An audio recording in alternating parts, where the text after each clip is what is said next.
Hello friends, welcome to my YouTube channel English educator desk. आपका मेरे YouTube channel English educator desk पे स्वागत है। देखिए, आज जो है हम इंग्लिश के दो वर्ड्स एलिट्रेशन एंड हाइपरबोल, इसके बारे में हम सीखेंगे। ठीक है। देखिए, इंग्लिश के एलिट्रेशन एंड हाइपरबोल जो हैं, ये फिगर ऑफ स्पीच के पार्ट्स में से हैं। इंग्लिश में फिगर ऑफ स्पीच बोलते हैं और हिंदी में फिगर ऑफ स्पीच को बोलते हैं अलंकार। इसी तरह से एलिट्रेशन को हम बोलते हैं अनुप्रास और हाइपरबोल को हम बोलते हैं अतिशयोक्ति। ठीक है। तो एलिट्रेशन एंड हाइपरबोल जो है, ये दोनों फिगर ऑफ स्पीच के पार्ट्स हैं। जिस तरह से और भी फिगर ऑफ स्पीचेस हैं, जैसे कि सिमिली है, मेटाफर है, पर्सोनिफिकेशन है। इन सब पे हमने वीडियो बना करके अपने यूट्यूब के माध्यम से दिया हुआ है। तो इस वीडियो को देखने के बाद आप अब मेरे और भी फिगर ऑफ स्पीच के पार्ट्स को आप देख सकते हैं। ठीक है। तो चलिए हम आगे चलते हैं। आपने एलिट्रेशन और हाइपरबोल का हिंदी मीनिंग समझ लिया है। चलिए अब हम इंग्लिश में इसका थोड़ा सा और डेफिनेशन देख लेते हैं। It is the repetition of the same consonant sounds at the beginning of the word. ठीक है।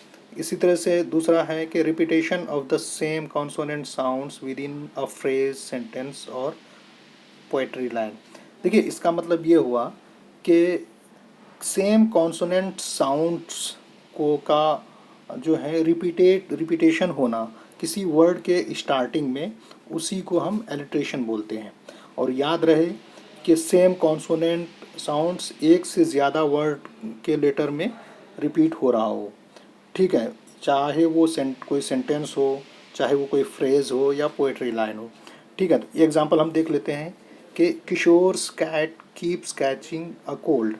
ठीक है। देखिए, यहाँ पर जो है सब हाईलाइटेड है जो एलिट्रेशन है, क्योंकि किशोर का के, सी का, कैट का सी, कीप्स का के, कैचिंग का सी, कोल्ड का सी। देखिए, सबका सेम कॉन्सोनेंट साउंड है। इसी तरह से है पेपल है, कोका कोला है, बेस्ट बाय है।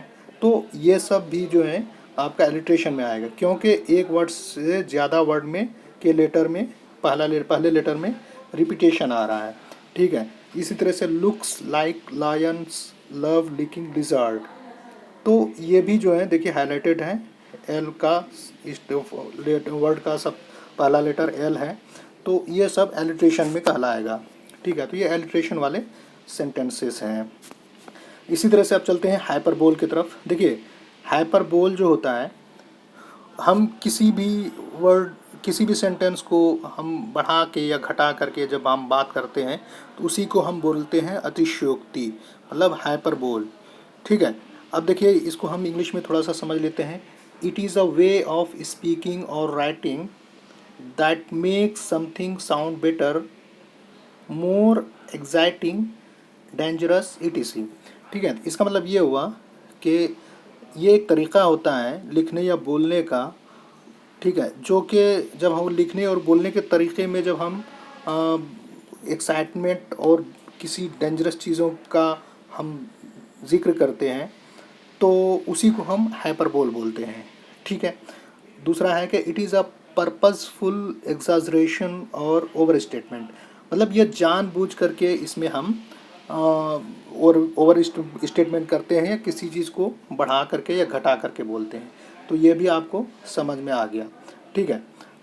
बस सिंपल सी बात है, आपको ये याद रखना है कि किसी चीज़ को बढ़ा के या घटा करके अगर हम सेंटेंस को यूज़ करते हैं, तो उसी को हम हाइपरबोल बोलते हैं। इसका एग्जांपल देख लीजिए तो आपको और क्लियरिटी आ जाएगी इसमें। He has got tons of money.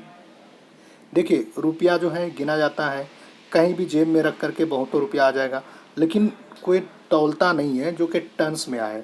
But ये बोलने का एक अंदाज़ है, तरीक़ा है। इसका मतलब ये है कि उसका वो पास बहुतों रुपया मिल गया उनको। ठीक है। तो ये बताने का मकसद है। इसी तरह से my mom is going to kill me, मतलब है कि मेरी माँ मुझे कत्ल कर देंगी, मार डालेंगी। मतलब ऐसा नहीं है, हाँ सज़ा दे सकती है, थोड़ी स्ट्रिक्ट है उसकी मदर, तो इसलिए वो डर रही है या डर रहा है कि हमारी माँ जो है हमें मार डालेंगी, मतलब बहुत ज़्यादा गुस्सा होंगी, बहुत, या मारेंगी भी, पीटेंगी भी, बट जान से नहीं मारेंगे। बट लेकिन ये अपने सेंटेंस को बोलने का या पेश करने का एक तरीका है। इसी तरह से if I can not get a smartphone I will die, यहाँ पर मतलब कि ईगरनेस बता रहा है कि अगर मुझे स्मार्टफोन नहीं मिला तो मैं मर जाऊंगा या मर जाऊंगी। मतलब कि स्मार्टफोन जो है उसकी इतनी अहमियत है मेरे नज़दीक कि अगर वो ना मिले तो मैं उसके बगैर नहीं रह सकती, मतलब एक पल नहीं रह सकती, बेचैनी आ जाएंगी। तो लेकिन मरेंगे नहीं इस चीज़ से, तो ये चीज़ याद रखिए। तो यहाँ पर ये सेंटेंस यूज़ करने का एक तरीक़ा है, लिखने का एक तरीक़ा है, जो कि हाइपरबोल में इसको बताया गया है। ठीक है, तो उम्मीद है कि जो कुछ भी मैंने बताया आपको वो समझ में आ गया। Thank you for watching this video.